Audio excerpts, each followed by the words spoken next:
Welcome to the Living to 100 Club podcast. Here's our host, Dr. Joseph Cassiani. Well, hello to everyone joining us today on our podcast. You're listening to the Living to 100 Club, and I'm your host, Joe Casciani.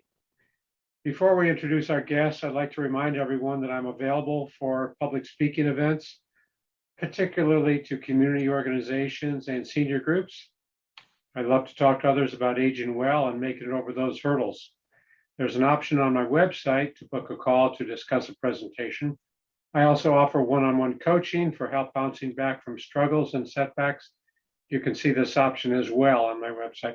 And one last item of self-promotion. If you're looking for a consultant or trainer on clinical topics like dementia or depression, this is my wheelhouse. So feel free to contact me if there's a need in your organization. Contact options are on my website, again, livingto100.club. Now on to our podcast. Our guest today is Dave Durrell. Dave's the creator of the Stay Strong Forever Master Course. In our conversation today, we'll be discussing his training programs for people over age 50. We're going to explore why is strength building so important for the senior population, what should be included in good workout routines, and a lot of related conversations. First, a little background on our guest. Dave has been improving the quality of people's lives through strength training for over 39 years. He's the co-owner, along with his wife, Patty, of Rock Solid Fitness personal training studio in Dunedin, Florida. He's worked as a collegiate and NFL strength coach and had a 26-year career as a licensed physical therapy assistant. Dave operates the popular website strengthafter50.com, and he's the creator of the Stay Strong Forever Master Course, an online strength training program that helps people over 50 stay strong, rebuild themselves, and live full, active lives. Welcome to our program today, Dave. Thank you very much, Joe. I'm very appreciative to be here today. Looking forward to our talk. I'm a big fan of the show. Great. I'm looking forward to it as well. I always like to begin the program by asking our guests to tell us a little bit about the journey that brought you to where you are today. Well, Joe, my journey actually started 50 years ago now that we've just turned into a new year. At age 13, I was a skinny kid, the typical 99-pound weakling story. I got picked on and ridiculed quite a bit. So I convinced my dad to buy me a vinyl home barbell set, if you remember those. I do. And, and of course, back then, no internet, no add to cart button. You had to send away for a mail order course if you wanted to learn how to do some strength training. So I did that, and I set out to try to build up my muscles and get a little bigger. And the next year, 14, I entered high school and joined up on the high school wrestling team and immediately fell in love with that. And of course, wrestling involves a high level of strength and physical conditioning. And in my case, also resulted in some injuries. So this really got me interested, Joe, in studying human performance, sports medicine, of course, how to get strong, which I was already interested in. So I chose the career path of majoring in physical education. My goal was to become a high school teacher and a wrestling coach at that time. I graduated from college in 1982 with that degree. And lo and behold, there were no teaching jobs in the state of Connecticut available that summer where I was living at the time. So I got a job at a local gym as a fitness instructor, stuck with them for a couple of years and worked my way up to managing 2 of their locations in the chain. And during that time, Joe, the source of strength training information was quite limited. Really, the best you could do for yourself was consult bodybuilding magazines to try to learn how to perform strength training and build your muscles up and just try to really mimic what the professional bodybuilders were doing. Back then, Arnold Schwarzenegger was in his heyday as a bodybuilder. So, everybody wanted to look like him, and it was becoming quite popular. Those were the days of Jack LaLanne, too, if I'm not mistaken, right? That's correct. I remember watching Jack LaLanne on television in black and white. Yeah. So I, was working at a gym, and I tried to do what I thought was best, which was what everybody else was doing. And that was approximately 2 hours a day training, 6 days a week. This is what all the pro bodybuilders were doing. And I didn't get the same results they were getting. And I couldn't really figure out why. My muscles didn't get significantly bigger. I didn't get significantly stronger. And I was tired all the time. And in the late 70s, I think about 1978, a new professional bodybuilder hit the scene and won the Mr. Universe contest. And his name was Mike Mentzer. And he advocated quite a different training approach, which was a high-intensity, low-volume training program. He was training 45 minutes, 4 days a week, as opposed to what these other guys were doing. Mm-hmm. And he was a winner. So I sent away for his mail order course and convinced another guy at the gym to work out with me. And over the next 4 months, Joe, I was able to gain 16 pounds of muscle. Wow. While maintaining my body fat in the single digits.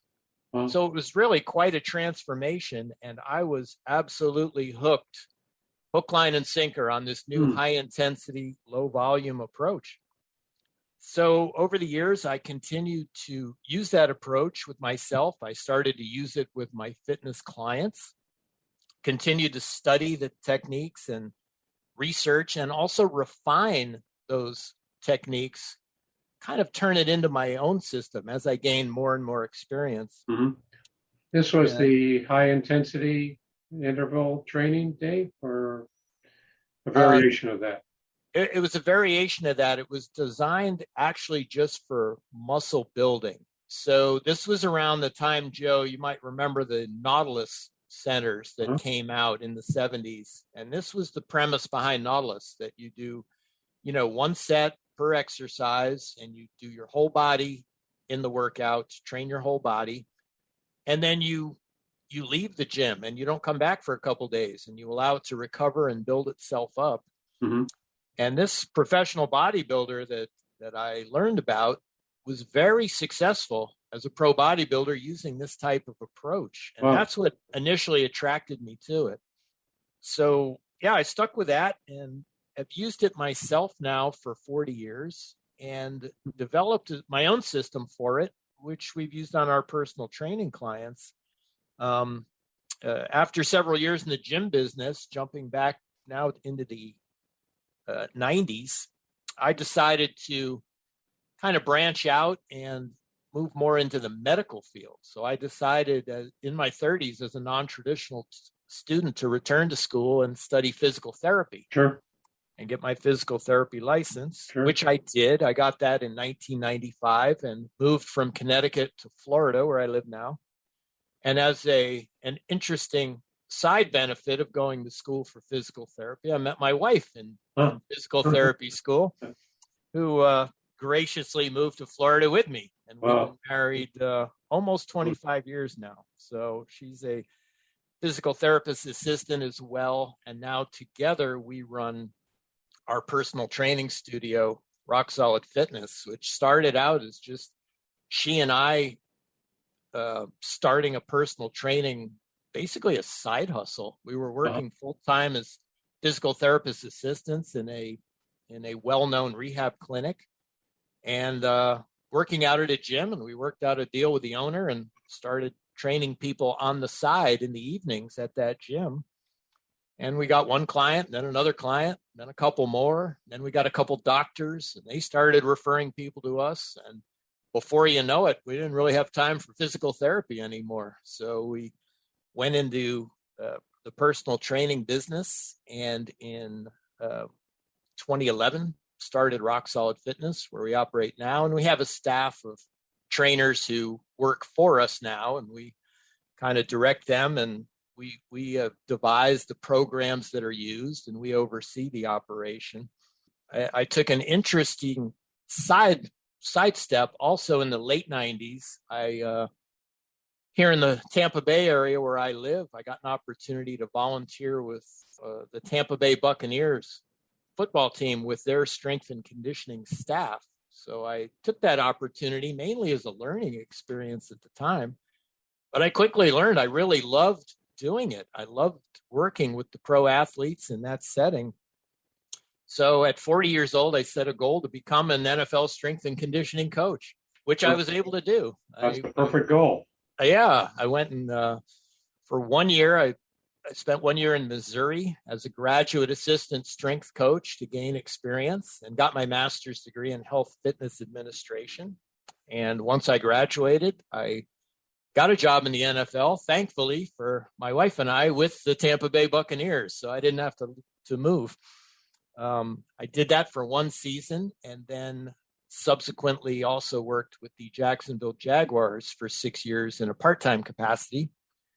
And then once all that was over with, went back and really hit hard the personal training business. And that's when we really developed Rock Solid Fitness. I see. Sure. Working now.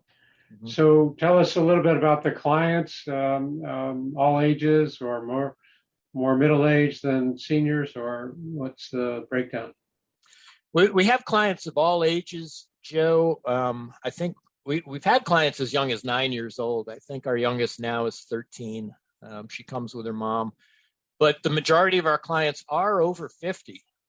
We are in Florida, after all, so it's a little bit older population. And we have clients up into their 80s. We've had 90-year-olds in the past as well. And, once I got over 50 myself, Joe, in 2008, I started to get a personal appreciation for what people over 50 have to deal with physically when they come to train with us and do their strength training. You start to get aches and pains that creep in from things you did when you were younger that come back as reminders. You may have different surgeries that you've been through by that point in your life, and all these things have to be accounted for in a strength training program. So we do that with our clients. We have a strength training based program with a physical therapy perspective.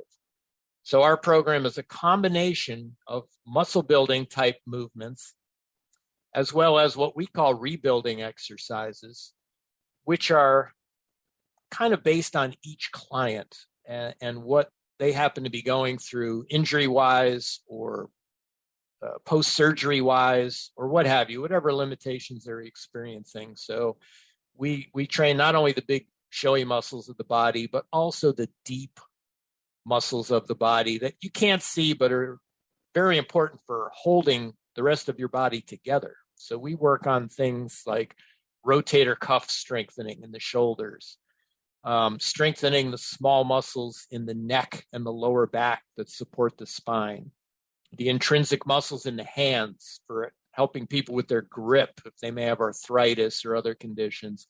And we work this all into the strength training program. So these are really adjustments that you're recommending for this age group because we might be more vulnerable to the rotator cuff injury, for example. That's what you're saying? That's correct. We are more vulnerable, and of course, it's harder to recover from those types of injuries as you get older. If you're 72 and you tear your rotator cuff, that's going to be a much more difficult rehabilitation than it would be for a 22-year-old. Sure. So we want to prevent all those things, and we get people coming to us, Joe, who have various aches and pains. I hurt my back when I was 35, and now it's really bothering me. What can I do? My neck bothers me when I sit at the computer. What can I do? My doctor said I have arthritis in my knees. What should I do?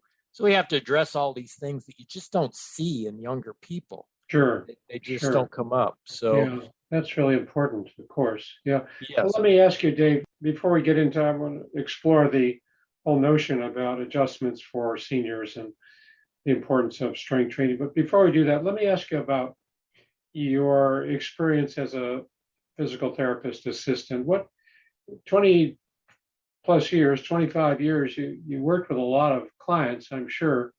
What were some of the main takeaways from your your work in physical therapy?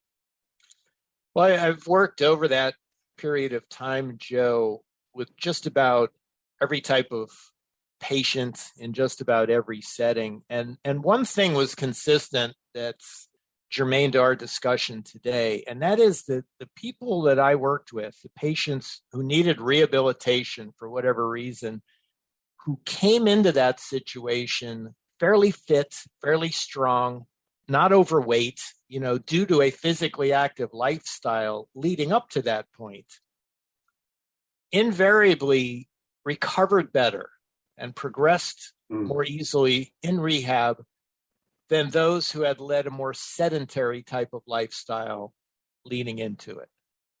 So I really learned the importance of staying active and staying strong and fit, kind of almost prophylactically, just as a regular habit in your life, just in case anything goes wrong, you're going to be that much better equipped to get through it. Sure. Well, that's good. That's really important. It's really like a risk factor then if you're not in good shape, when you do have some kind of medical setback, like a fall or a hip fracture or something like that. It's really a bigger hill to climb. It very much is. That's a great way to put it. Yeah. Interesting. That's important. That's an important message, I think. So why is strength training so important for the 50 plus age group? I mean, just to be in good shape, stay fit, or are there other serious considerations for this age group? There are, Joe. I mean, it's important from a lifestyle perspective. Number one, once you're over 50, getting into your 50s and 60s, you're in lots of times a situation where, if you have kids, they're getting grown up and they're kind of moving on to different areas in your life. You have so-called empty nest. You've been working at a certain career for a long period of time. You might have some resources, financial resources, and more time on your hands, etc. So you've got the time and the resources, hopefully, to be able to do some fun things, what I call bucket list items. Sure. That, you probably have been looking forward to for quite a while, but you were so busy you didn't have the time or even perhaps the money to do it. And now you do, but are you going to be physically capable of engaging in some of those activities? So, to me, it's just a shame to get to that point in life and you're like, okay, I've got this 20, 30, or in the case of your listeners, 50 year perhaps, Sure. Years ahead of me. And am I going to be physically capable of doing everything I want to do? Am I going to really make the most of these years? Yeah. So I think it's important from that aspect, and also the health benefits, Joe, for older people. I've come to understand that people in the 50 plus age group benefit the most from strength training. It's really not all about, in my mind anymore, having big biceps or big pecs or a six-pack abs. It's all about health and function. And strength training, research has shown more and more and more how critical it is, how foundational it is for our health. Just a few examples: improving glucose metabolism. Diabetes is a big concern for everyone now, and strength training, by lifting weights, you're using up blood glucose, you're releasing it from your muscles where it's stored as muscle glycogen. It kind of has an insulin mimicking effect. So it has a beneficial effect on glucose metabolism, increases your resting metabolic rate, which is the amount of calories you burn at rest. So in that way, your muscles are your calorie burning engines, and the bigger and stronger they are, the more gas they consume. And it's, when you're talking about the human body, it's good to be a gas guzzler, because that means you get to eat a little bit more without any excess baggage getting added on. I see this all the time with my clients, reducing the pain and discomfort from arthritis. It just seems to really, they say motion is lotion, and that seems to be amplified with strength training. Improving bone mineral density. That's a big one for anyone at risk of osteoporosis. And Also cognitive function, Joe. Recent studies have shown that progressive resistance exercise, which is a fancy name for strength training, actually has a measurable beneficial effect on cognitive function in older folks. So, we're all on the lookout for signs of dementia. That's obviously a big healthcare issue for seniors. And strength training, done in a progressive fashion, seems to have, in clinical studies, a beneficial effect there. Yeah. Not to mention your self-esteem. You feel good about yourself. You feel accomplished when you're doing this. And, if you're done working, you're retired, done with a career where you were highly successful, you may be looking for something like that to sink your teeth into and go in and see some progress and really feel good about yourself and about the ability to move and do these fun things that I mentioned earlier. Yeah, that's a great description, Dave. I can see where generations ago we thought about retirement as a time to slow down. And what you're saying, it's not a time to slow down. It's just the opposite. We don't have the work obligations necessarily. We don't have a lot of those stresses and pressures. And now we have time to look at our lifestyle and see how we can improve it and what we can add to our lifestyle. So the importance of good strength training and physical fitness, that gives us the opportunity to open so many more doors, I think, right? It really does, Joe. That's a great way to sum it up. That's exactly the way I feel and what I'm seeing with not only myself, but our clients. And the thing is, if you set it up correctly, you don't have to be a so-called gym rat. You don't have to be a slave to the gym and spend hours and hours and hours in there for your strength training. It's the kind of thing where it can be done in 45 minutes or less, once or twice a week. If you set it up correctly, it doesn't have to be dangerous and it doesn't have to be super time consuming. And it's the kind of thing you can sustain from age 50 to age 100, as all your listeners are trying to reach. Sure. Yeah. So if we don't do anything exceptional or don't do anything out of the ordinary in the way of strength training, our muscles will naturally deteriorate or weaken, or what happens to our muscles? They actually will, Joe, by default, because there's a process that sets in typically actually in people's 40s, which is called sarcopenia, which is just a fancy medical term for age-related muscle loss. And this is actually an evolutionary process, Joe. This is, back to the caveman days. If you were the elder member of the tribe, you were no longer expected to, chase down deer and water buffalo to feed the tribe. You left that to the younger guys. And so our bodies figure that, now that we're older, we don't need all this muscle tissue. Muscle tissue is very metabolically expensive to your body. It takes a lot of energy resources to keep that muscle tissue alive and functional and operating properly. So, from an evolutionary standpoint, if we can jettison some of that muscle tissue, and we're talking about 5 pounds per decade is a typical muscle loss for an older person, your body thinks it's doing you a favor by conserving energy. But that's not how it works anymore. As you mentioned, we're not cavemen anymore, and we don't have a 30 or 40-year lifespan. People are living to 100 now, and we want to live to our fullest in those years. The only way to combat this age-related muscle loss, known as sarcopenia, is via strength training, is by taxing your muscles in a way that you're sending a signal that your body has to adapt to this type of training by maintaining and even adding new muscle tissue in order to combat what you're doing. So this adaptation process is the way to combat sarcopenia. And if we don't do it, then we're just going to get progressively weaker. It's just a natural part of the aging process. So you said 5 pounds per decade without doing anything. That's 15 or 20 pounds from 50 to 90. It's very significant. Yeah, imagine you you buy a car with 250 horsepower, and a few years later, it only has 200 horsepower. Well, the next time you go up a big hill, you're really going to notice that. You're slowing down. Sure. That's right. Yeah, interesting. So it is possible to build muscle after 50.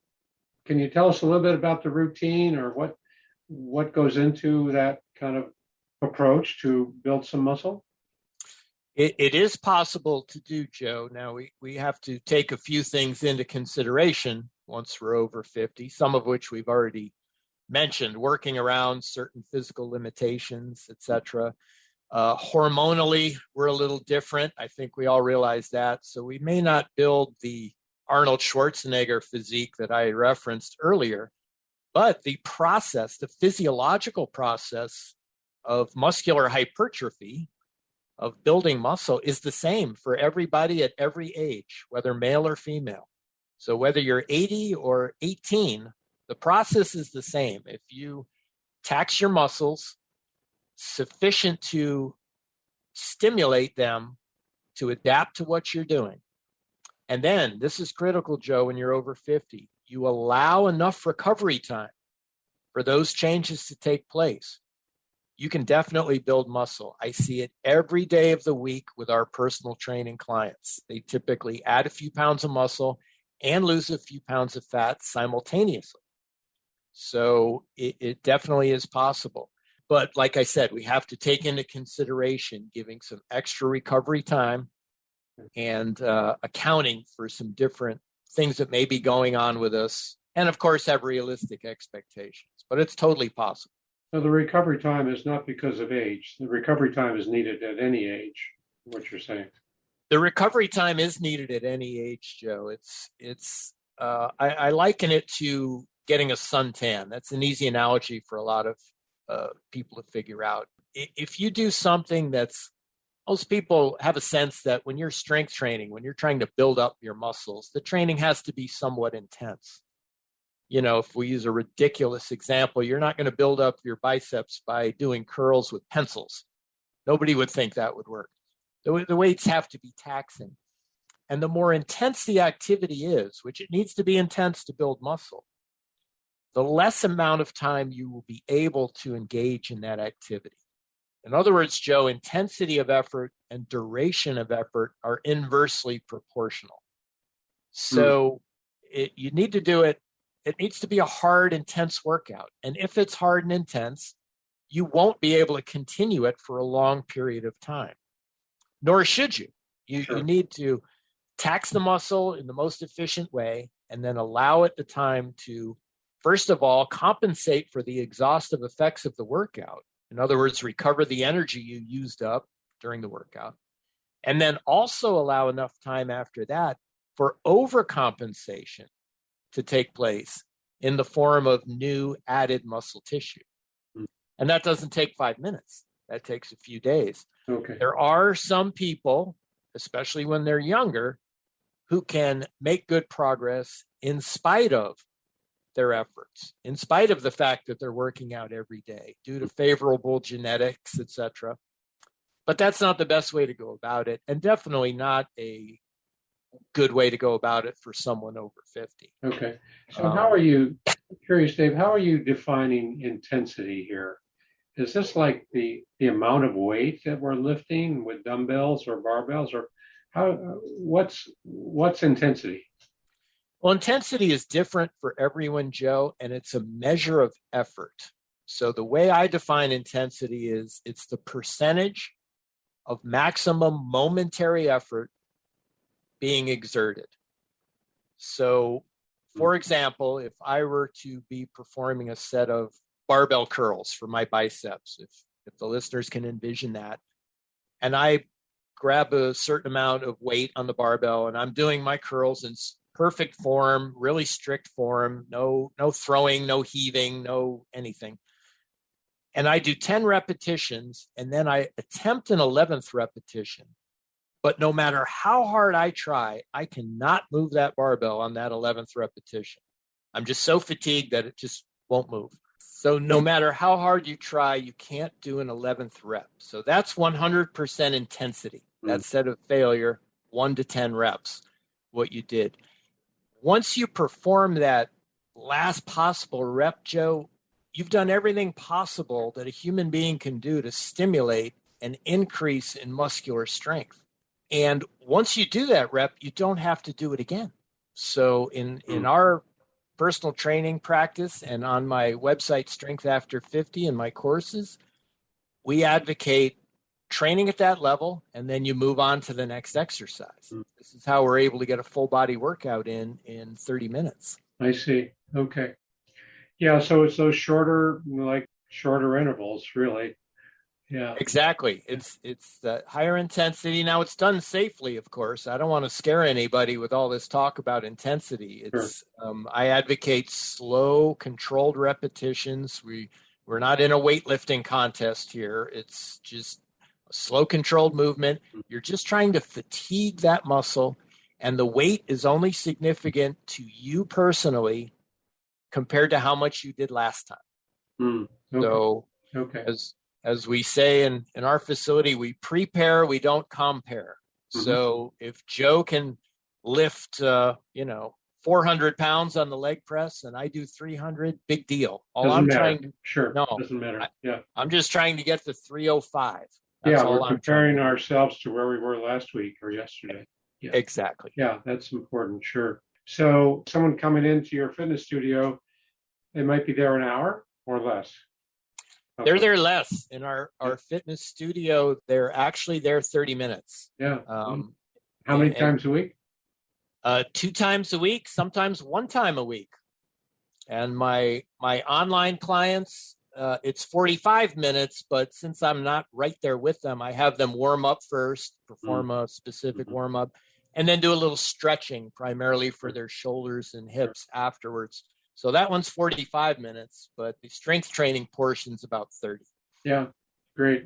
Well, let me ask you, there's got to be people that start out with great resolutions. They want to build up their muscle strength, and it doesn't last. That motivation, that desire seems to taper off. What's going on there? How can you offer some support for the person who loses the motivation? Yeah, that's a problem, Joe. We always use the word sustainable with regard to our training. That's a big thing when you're over 50. You're not necessarily looking for results to look good on spring break. You want to sustain this for decades to come and have a high level of function. And motivation's important. I think one reason that I see problems with motivation is that as we just alluded to a moment ago, people get stuck on this notion that getting stronger and being fit requires these long, grueling workouts that are performed every day. The kind of workouts I did in my 20s out of the bodybuilding magazines. This thing where you got to go in 2 hours a day, 5 or 6 days a week.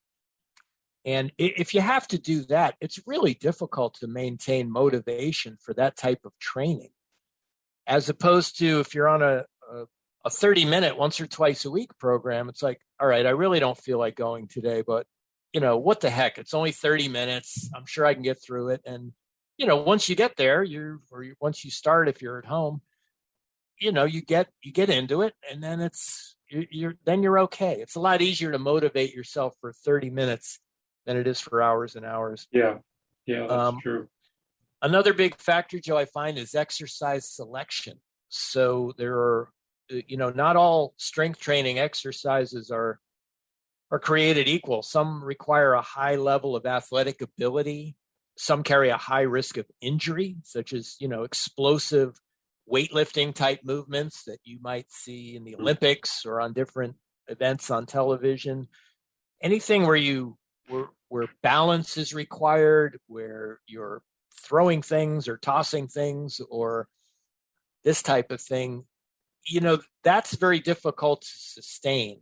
You might be okay with that when you're 51, but when you're 91, maybe not so much. So we advocate just simple movements where you don't, number one, safety. You can exit the machine or the apparatus, the exercise you're doing at any given point safely. You're not going to get trapped under anything. For example, if you go to a gym, you might see people who are exercising, they're performing barbell squats where they've got the bar across their back and they're doing a squatting motion up and down. Well, if something happens during that exercise, it's very difficult to exit that exercise safely. Safely, sure. At any point. So we don't even have any barbells at our facility. I don't advocate those types of movements. They're just too dangerous and the risk isn't worth the reward. So you want to be able to exit the machine safely at any point and not have to rely on balance or athletic skill to perform the exercise. That will go a long way towards making the exercise sustainable. You'll be able to see measurable progress on a regular basis, which will also keep up your motivation. If what you're doing isn't yielding any results, which if the workouts are too long and too frequent, they won't, you're going to get discouraged and frustrated and lose motivation for that reason. Yeah, I was going to add that. You need to see a little bit of reward, small steps and a little bit of reward that keeps you coming back. Yeah. Yes. Now you mentioned tele-coaching. Is this effective? You do this through your programs? We do, and it is very effective, Joe. It's I think of it as the fitness equivalent of telemedicine, which is becoming more and more popular today, as you know. You know, it's the kind of thing where a lot of people today, especially post-pandemic, I find are interested in working out at home. So what's become a big thing is this telecoaching. So we can meet with people via Zoom. I can see them on their screen. They can position their device in such a way that I can watch them exercise and coach their form and correct certain things and kind of guide them through, and also, you know, kind of offer some enthusiasm to kind of increase their motivation, which we were just talking about, and also the accountability. If you're training on your own, you might find 1,000 different reasons not to do it one day, but if you have an appointment scheduled with me and you know I'm going to be on that computer watching you, that's going to go a long way towards that sustainability we were talking about. So it works out great. We do it with our personal training clients. We have a couple that are, you know, being a snowbird is very popular here. We have people who are in town half the year and out of town half the year. And away from their routines. Yeah, they want to continue when they're back home in Pennsylvania or wherever it is, and they just jump on the computer with us. We tell them the kind of equipment that they're going to need, and they do it that way. Can you tell us quickly what type of equipment? Yeah, the best way to go about it is the number one thing that we like to have people get is a set of adjustable dumbbells, which are available online or at sporting goods stores.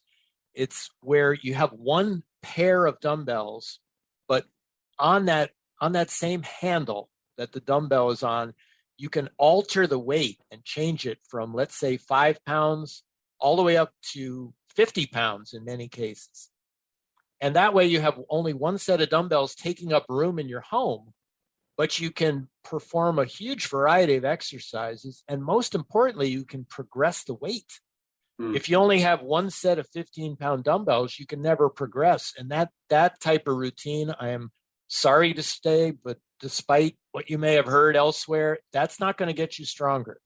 That's just not going to work. So that's really a key. And of course, you can also do some other things. If all you have is one set of dumbbells, we work with people in that setting, and we might alter the repetition speed. So also with body weight exercises, we'll do that. So if you're doing push-ups and you're pretty good at them, instead of pushing yourself up in 1 or 2 seconds, we might make you do it in 10 seconds just to make it harder and progress in that way. So an adjustable set of dumbbells is great. An adjustable bench, you can get them nowadays that fold up and go into a corner of your house. They're specifically made for home training, but something where you can lie flat or incline it or sit in an upright position, that will let you do a variety of exercises.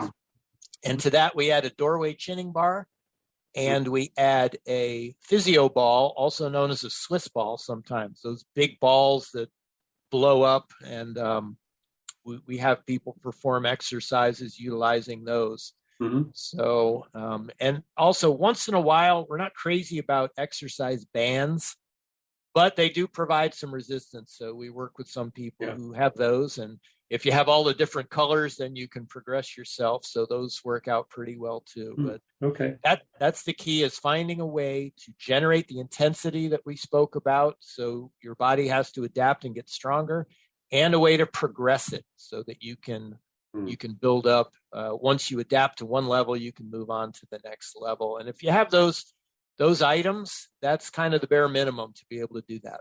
Okay.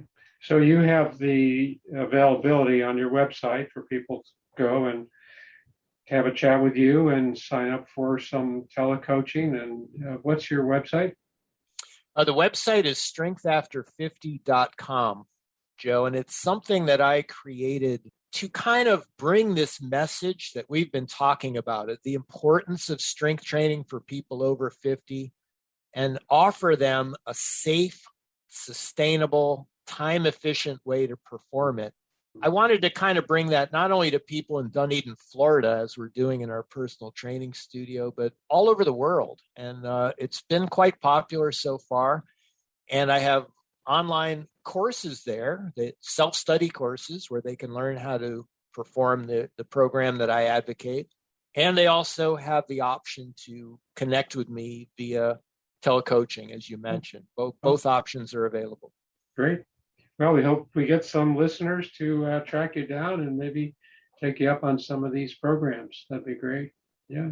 That would be fantastic, Joe. And there's plenty of free information on there as well. So, if they head over, though, they're sure to learn something about productive strength training for people over 50. Yeah. Well, this has been a great conversation, Dave. I especially like the fact that I don't have to spend an hour every morning with my exercise routine.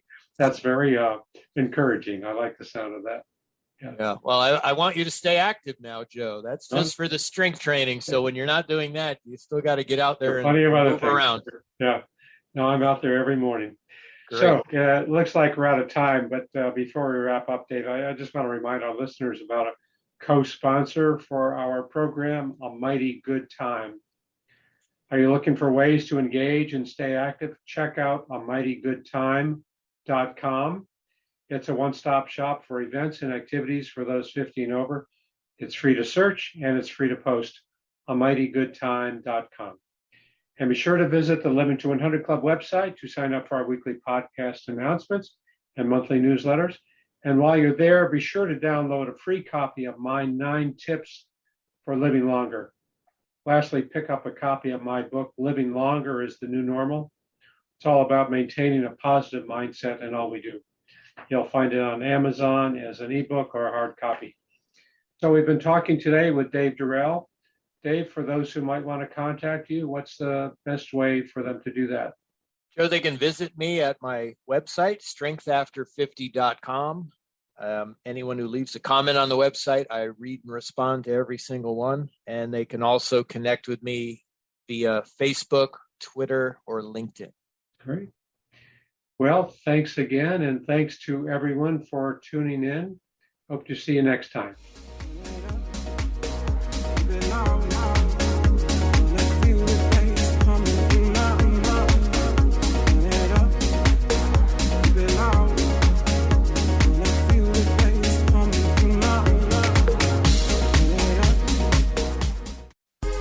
Hi, this is Suzanne Newman, host of the Answers for Elders podcast and radio show.